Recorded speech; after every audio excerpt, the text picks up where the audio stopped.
Every name. Man, I feel like I'm in a bucket up here. Can we come into it? Is anybody else hot in here? Yes. Amen. All right. Thought I was going through a change of some sort up here. Oh my goodness, it's good to see you again.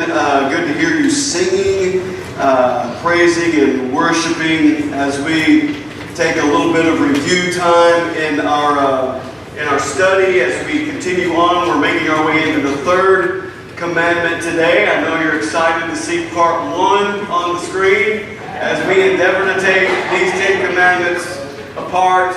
I know you're very excited. I had the opportunity to spend some time with the youth group a few Wednesday nights ago and was talking to them about some topics and some ideas of study for them, things that would really minister to them. And so I started asking for suggestions around the room, and I would get something about foundation, something about, about how to deal with things at school and peer pressure and, just a bunch of stuff like that. And finally one little hand went up in the back of the room and says, anything but Exodus. I want anything but Exodus. And I said, aren't you glad that I didn't come in here tonight armed with an hour-long sermon for Exodus and they all applauded? I'm like, come on. So, but no, we've been looking at them for some time, and we're going to be taking our time through this. The purpose of these commandments we've seen is twofold, or three really, but twofold. One is to reveal our sin, and two, to reveal a remedy for this sin, how we relate to God, how we deal with God in this way. And what we discovered is that it's not just so much how we worship that matters, but whom we worship that matters. And so in your fill in the blanks, in your review time here, let's take a look at these first 2 commandments again really quickly. The first commandment, thou shalt not what? Worship any gods, and you shall have no other gods before me. That has everything to do with worshiping the wrong God. And as we've discovered, a wrong or a false God can be any good thing that we focus on to the exclusion of God. It can be any good thing that you hold up that is excluding God or would be above God. Then you come to the second commandment, which is a warning against the attempt at worshiping the right God, but in the wrong way, as far as having idols, as far as having other things, other pursuits, other ideas, other wants and wishes and desires before God, implying false worship, implying even the wrong God in the first place. Am I messed up? Can you not hear me? Do I need to say all that again? Okay. No.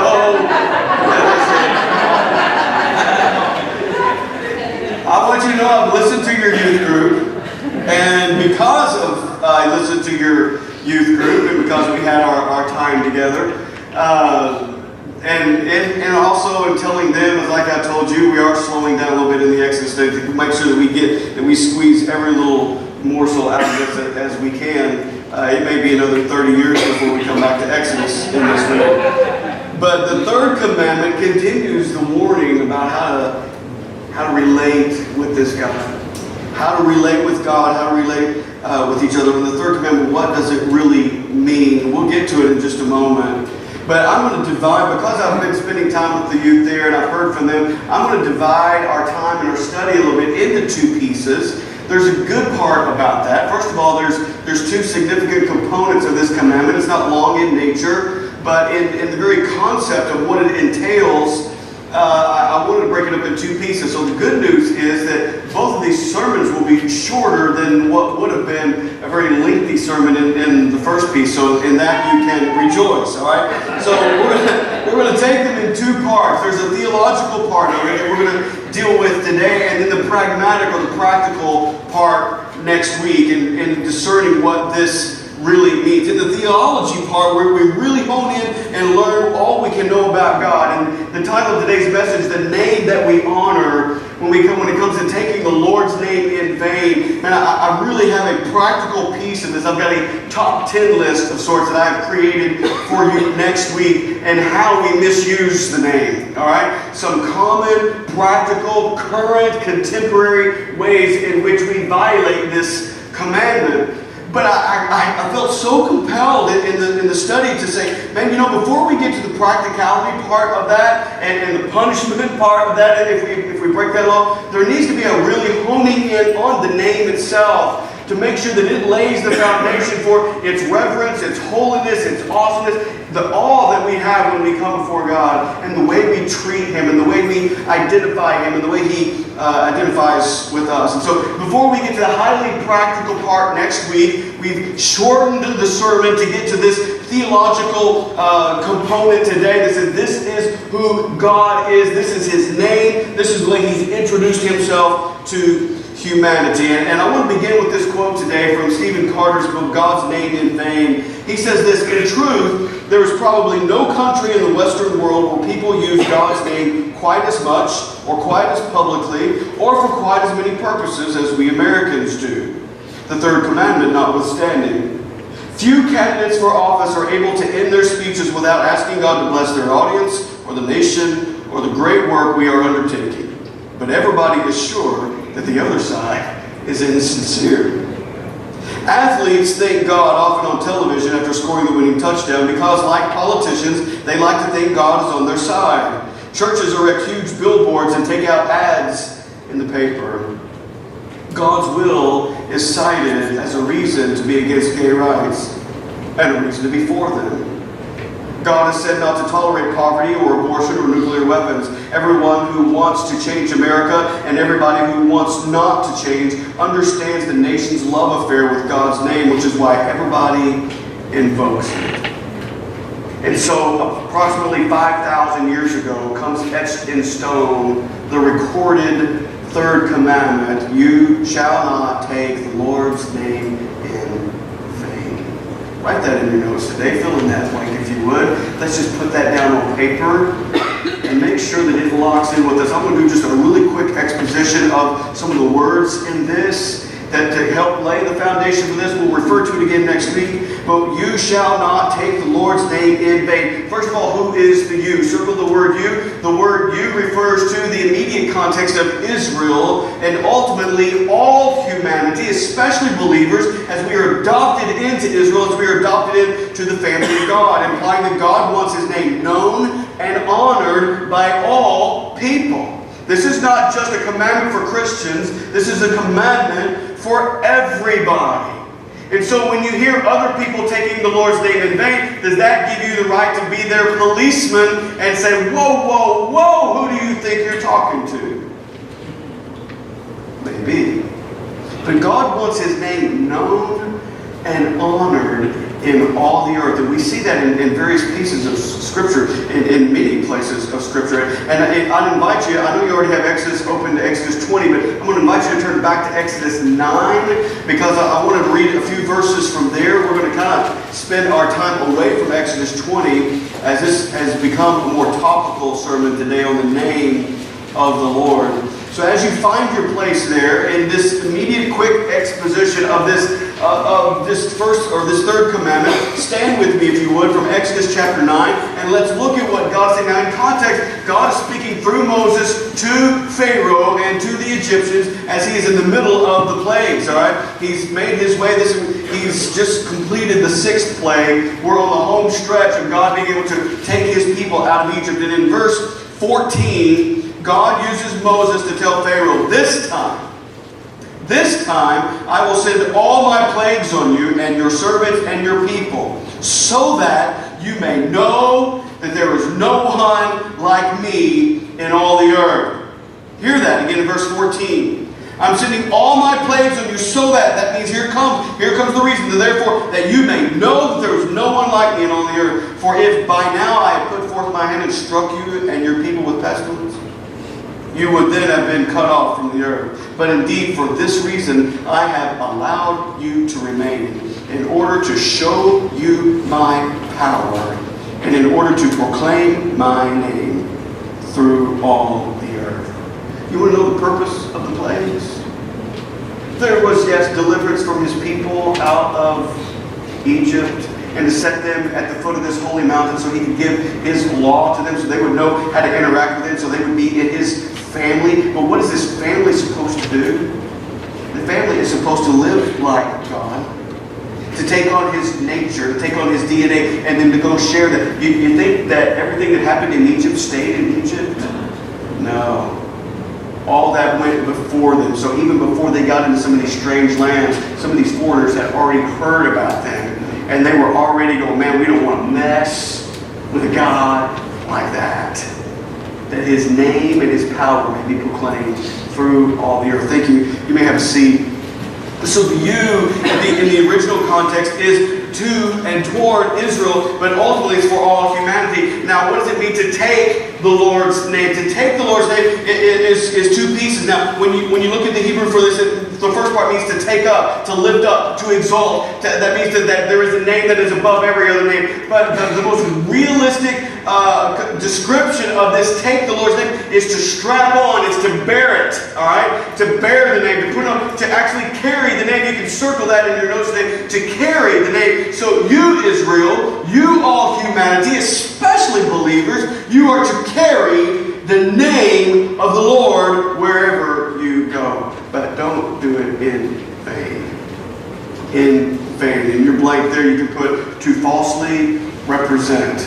Now there's a lot of words and a lot of descriptions underneath this. There's the misuse of his name, dishonoring of his name, devalue, diminish, make empty, make worthless, to bring up to no good purpose is another good description of this. But it's essentially saying, do not falsely represent the name of the Lord. You are carrying something precious. You are carrying a treasure with you. You are carrying the name of God wherever you go, in whatever land that you go, in whatever work that you do, in whatever family that you're involved in. You are carrying and bearing the name. Do not do it in vain. Do not carry this thing and make it worthless or devalue it or diminish it in any way in your activity.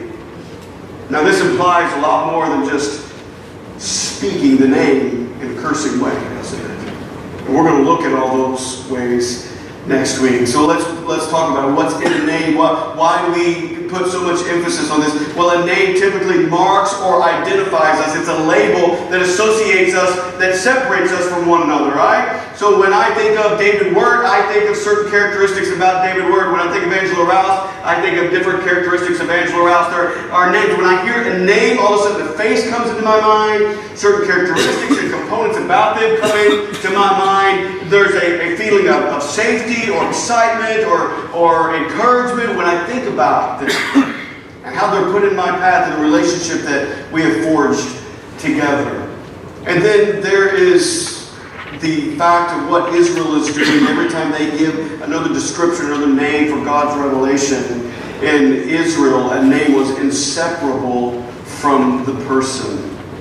There was such a big deal about naming a child back then and what it meant, because naming a child then would put them on a progression that was to determine their future.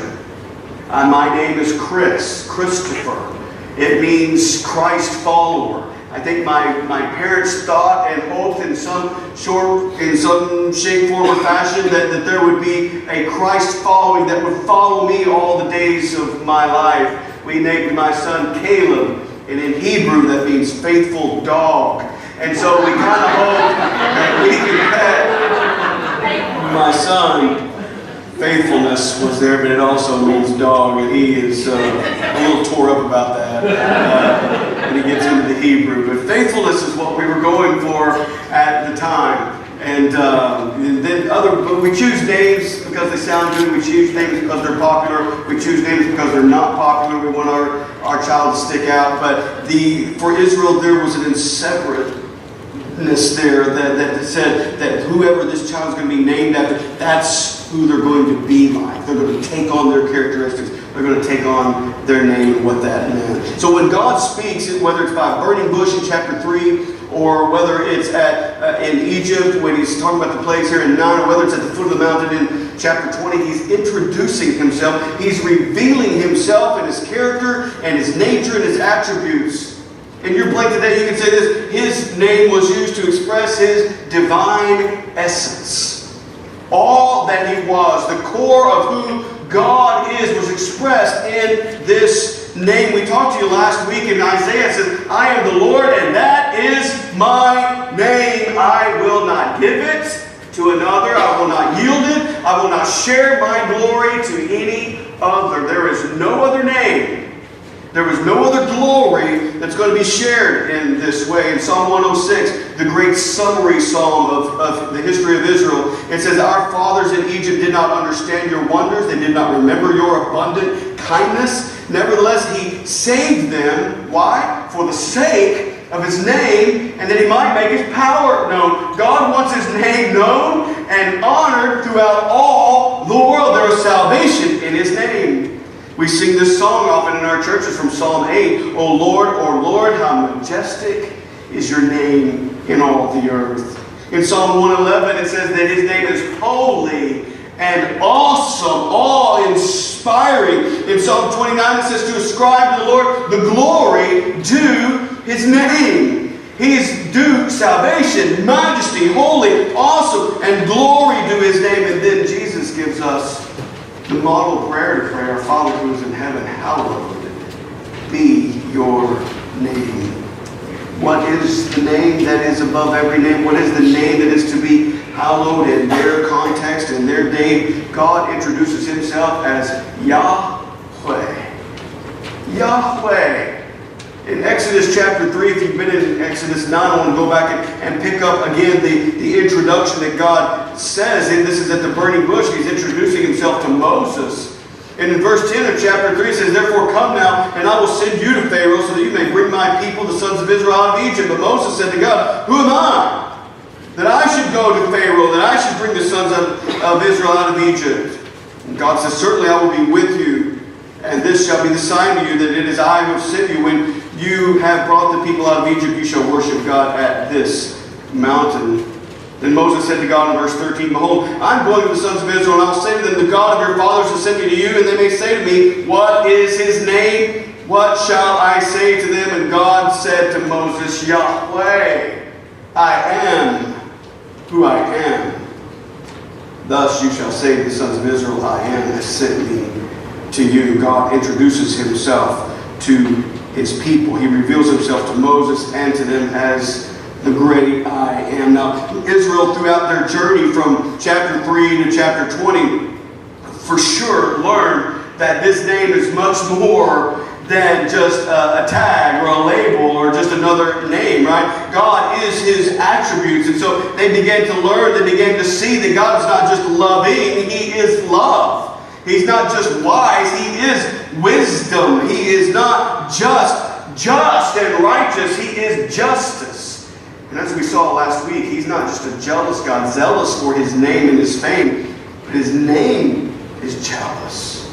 God means what he says, and he says what he does. I mean, God is all that he says he is. And so when we come and when we see this and we follow after Israel, we can look at God and say, yeah, it's much more than a name, because God in and of itself is so much more than just a label. It's his divine essence. It is the description of all that he is. Now, Israel, because they learned so many pieces about God, then they learned their own shortcomings and their own sin. Israel eventually feared this commandment and feared breaking of this commandment that they refrained from even speaking his name aloud. They were so afraid of taking his name in vain that they stopped saying his name. So when they wrote his name down, they would give what theologians call the tetragrammaton, which is YHWH. They would remove the vowels out there. Put that up there for me, Mark, so they can see that. YHWH, that would be the way they would write it down. And then when they would speak aloud, they would say Hashem, which means the name. They wouldn't even say Yahweh out loud. They wouldn't say God. They wouldn't relate to him in that way, because they feared that there may be some vanity in them, some way of diminishing his name by speaking it out loud by sinful people, that they wouldn't even say it aloud. But folks, I want you to know, based on everything that I've seen in the scripture, God introduces himself because he desires a relationship with us. He wants us to use his name. Because when you say the name of somebody, it's an indicator or an evidence of a relationship, is it not? When we talk to each other, when we say hello to each other, when we ignore that caller ID, because as soon as that caller ID comes up and the name comes up, we go, oh, I don't have time to talk to them right now. You know that name that pops up in yourself, oh man, that's going to take a while. I'll get back with them in a little bit. Or, hey, I haven't talked to them in forever. Let me pull their name up. I'd love to visit with them and love to talk to them. God addresses us personally and calls us by name. He wants us to use His name, and He invites us to use His name in an effort to know Him and to be known by Him. The problem with the commandment becomes when we begin to take on a little bit and infuse more of what we want Him to be. And so we start casually approaching God, and that's when the vanity, and that's when the misuse, and that's when the false representation comes in. Ryken offers this comment about it. He says, the specific misuse that God has in mind is speaking about Him carelessly, thoughtlessly, or even flippantly, as if He doesn't matter or doesn't exist at all. Think about that. To misuse God's name or to take His name in vain is to speak about Him, not just using His name as a curse word, but to speak about Him carelessly, thoughtlessly, or flippantly, like He doesn't even matter. And I would submit to you today this question: what kind of relationship, any kind of relationship could survive this kind of feeling? To think about my wife and use her name carelessly or thoughtlessly or flippantly as if she doesn't even exist at all would get me in hot water with her, wouldn't it? The relationship would be fractured because there's a misfire somewhere, because when I speak her name and I hear her name, I think things and I feel things and I want to be around her. When I hear that, there's just something special about Angela Dawn, the angel of the morning. Amen. To treat Him then like something worthless is profanity in the truest sense of the word. To dishonor God's name in any way is to denigrate His holiness. It is a way of saying God Himself is worthless. No relationship can withstand this. Why would we so flippantly and carelessly approach God in this manner? The profaning of His name is not just an attack on His attributes, and it's an attack on God Himself. J.I. Durham in his book said this: the third commandment is directed not toward Yahweh's protection, as if He needed to be protected or His feelings are hurt, but toward Israel's. Yahweh's name must be honored, blessed, praised, celebrated, invoked, pronounced, and so shared. To treat Yahweh's name with disrespect is to treat His gift lightly. His gift of grace, to undermine His power, to scorn His presence, and hear this, to misrepresent to the family of humankind His very nature as the one who always is. That's in vain. To treat Yahweh's name with disrespect is to treat His gift lightly, the gift of grace, the gift of mercy, the sacrifice of love that it took to purchase and redeem us. To undermine His power by saying, I want to see Him this way. To scorn His presence, that we can gather together like this in His holy name and ignore Him. And then to misrepresent to the family of humankind. Israel was supposed to be a light of God's reality in this world. Paul says to the Philippians in Philippians 2, he said, to shine like stars in this dark, crooked, and perverse generation.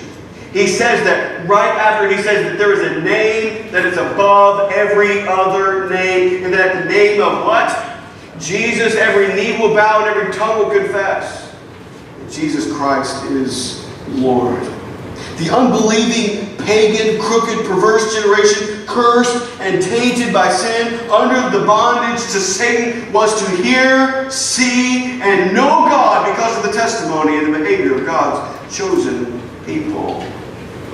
The world, this crooked and perverse generation that we live in, is to hear, see, and know God because of His people. We preach, we live, and we teach and make disciples of all nations in an effort to proclaim his name and to make his power known throughout all the earth. That's the Great Commission, isn't it? The very essence of the Great Commission is that we would be witnesses for him, that we would carry his name, that we would bear his name as ambassadors of Christ. But unfortunately, instead, Israel wanted to be more like the world. And in doing so, they profaned the name of their holy God and exchanged the truth of God for a lie. More interested in looking like the world and being like the world than carrying the name that is above every other name. So let's fast forward to today. Okay? In fast forwarding today, let me ask you the question. How are we doing with this? I heard some groans. Not a lot of amens. And again, as we're going to see next week, it's more than just saying OMG or JC or some of the other things that we'll talk about next week. How are we, the adopted sons and daughters of this same God, how are we doing in this area of honoring, bearing, and sharing the name of our great God? You see, we can't sit back on our self-righteous high horses and go, I've never taken the Lord's name in vain. I've never used his name as a curse word when I stubbed my toe in the night. So you think you're clear and innocent of violating this command. Some of you have. Some of you still do. But in the concept of not taking it in vain, not picking it up and carrying it with us to honor him, to glorify him, to make his name known. Let me put it this way. No hands, nobody say anything out loud. But on a scale of 1 to 10, how are you representing God to the world? Think about it for a second. If we are called to be ambassadors for Christ, and we are to bear his name with us, to exalt it in our praises and carry it with us in the nation, how are we doing with that? We said that the world would hear, see, and know God by what we represent to them. So let me ask you individually, does the world hear about him through your words? Does the world see him in your actions? Does the world know him because you are sharing it with them? So think about that for just a little bit. We're about to close. Some of you are shocked. Think about it. Let's not leave this foundational component of this commandment. Remember, his name is majestic, holy, awesome, hallowed. There is salvation in his name. There is healing in his name. There is deliverance in his name. And he calls his own to be attached to him, to abide in him and in his name, so that he can pour out himself upon you, so that you can tell others. Maybe this is the most alarming question. It was for me as I wrote it down late last night. The house is quiet. I'm going through my notes again, trying to commit some things to memory. And I read through these questions again, applying them to myself. And then I had to write down in the margin of my notes, if every Christian witnessed like me, would the world know Jesus? If I'm called to carry his name, to bear up his name, to make much of his name, and all that goes with it, if every Christian witnessed like me, would the world know Jesus? Al Mohler concluded his comments in his chapter on this. He says, the third commandment has everything to do with our worship, with the disposition of our heart, with the knowledge or ignorance of the one true and living God.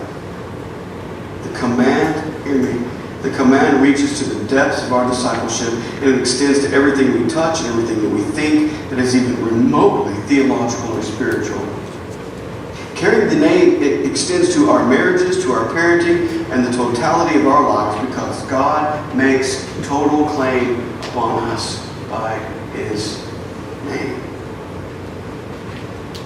In your concluding notes today, from Exodus to the day God calls us by His name, He saves us by and for His name. He sets us apart by His name.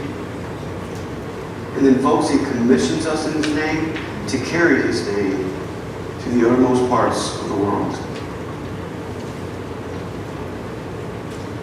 I think an application for this today is, as I read it, I guess Wednesday afternoon, probably more Thursday morning, I concluded that there's no way I can say all this in one sermon. Let's split it up. All right, so the conclusion that I had before that's going to be next week, Lord, what do you want me to say now? How do I wrap this up in a bow? I see your name. I see your greatness. I see your glory, holiness, awesomeness, majesty. I see all these things. I see and sense your call upon me to bear up your name and to carry it with me and to not misuse it or diminish it or devalue it in any way. Lord, what do I take away from this? I am wretched when it comes to this. I am a sinner when it comes to this. I would rather be known sometimes as a Kentucky Wildcat fan or Dallas Cowboy fan than wear a name on my shirt or on my head that says, I belong to Christ. What does the world know about Jesus by listening to me and watching me? And so the application became clear then, Lord, Lord, I messed this up. No, Lord, I haven't said GD out loud before, and I haven't said JC before, and I haven't exclaimed in a derogatory way your name like that before. I'm very careful to use the slang words instead of the initial words. Lord, I don't know, but all I know is, Lord, I've not done it well, and I know I've been offensive to you. And He showed me Psalm 79. Do not remember the iniquities of my forefathers against me, but let your compassion come quickly to meet us, for we are brought very low. I think when you realize that you have violated God's commandments, that it brings you very low. But listen to the psalmist. I think he's identifying with the same thing that we might be crushed over in right now. It says, help us, O God of our salvation, for the glory of your name, and deliver us and forgive our sins for your name's sake. Not so we can walk in grace and feel good about ourselves again. Not so we can be less fearful over being sent into hell again. Or not so because we were lonely and desperate in that place and now we feel like we're in right fellowship with you and all is well. But no, Lord, forgive us of our sin for your name's sake, because we've sullied your name in the way we have carried and borne your name in this land of ours.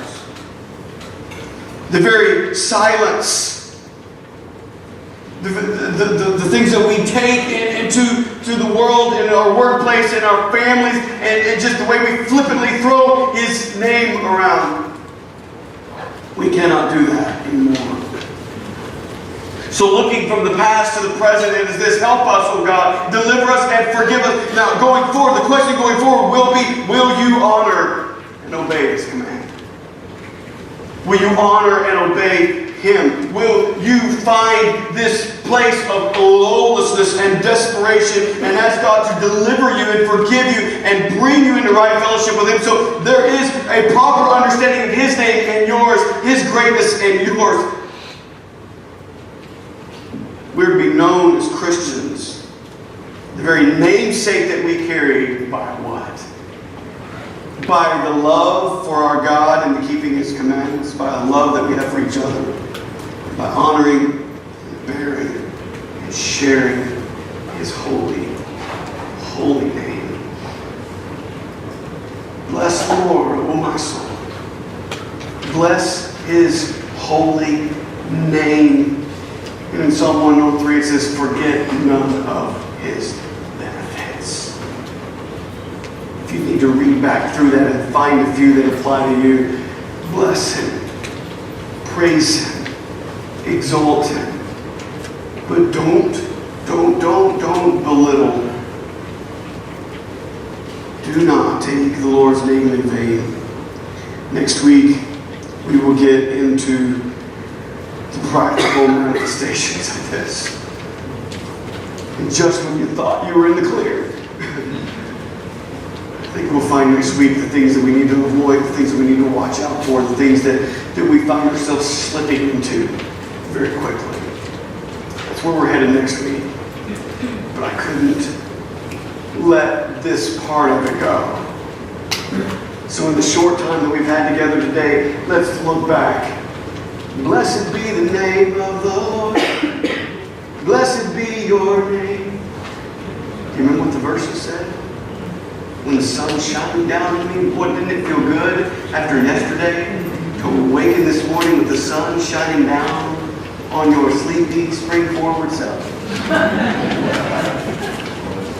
When the world's all as it should be, that means it's in order. Blessed be your name. But on that road marked with suffering,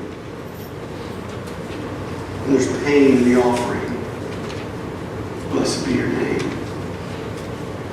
To go back and sing the gospel and conclude, oh, praise the name of the Lord our God. Oh, praise His name forever. He is exalted. Yahweh is His name. Blessing and honor, glory and power unto your name, O Lord.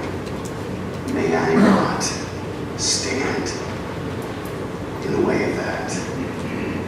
May I not be the one, God forbid that it would be me that misuses your name,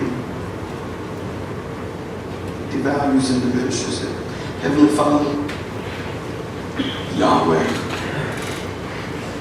Lord Jesus,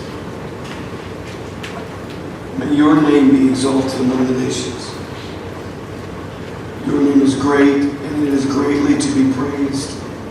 Holy and awesome and majestic and hallowed.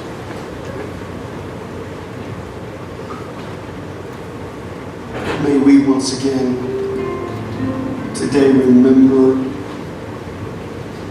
the great work of salvation that has come in your name. The great work of healing, forgiveness, deliverance that comes from your name. May we bring in honor and glory and not a false representation for you are. To do what you commanded your people to do, to make your name known in all the earth. Go with us in this day. Strengthen us, empower us, lead us, and guide us, and direct us in your Spirit. That wherever we go, whatever we say, whatever we do, that we would be known as little Christs for your name's sake, for your glory. May your name be glorified. For all that you are, for all that you've done, we'll give you praise in Jesus' name. Amen. Would you stand and listen?